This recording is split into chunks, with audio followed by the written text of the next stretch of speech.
Ethan with SERVPRO North Shasta in Corning, California, doing content cleaning at the fire job. So today, I'm going to demonstrate how we're going to clean the stainless steel sink with our ultrasonic machine. Now keep in mind, our equipment is all specialized, special equipment. You're not going to find it anywhere else. And as far as I know, we're the only ones north of Sacramento that offer an ultrasonic tank that's portable for cleaning on site.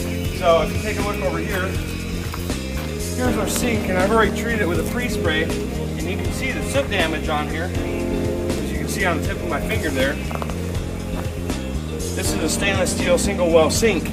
However, instead of tossing it and putting it in a landfill, we're going to clean it, restore it, and the contractor is going to reuse it.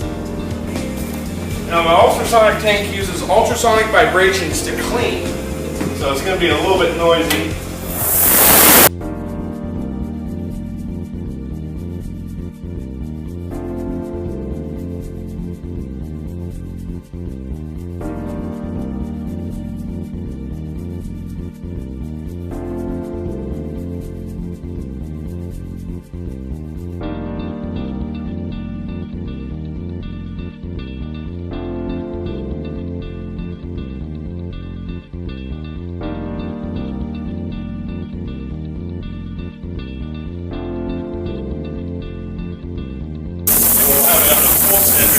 That way it breaks that green.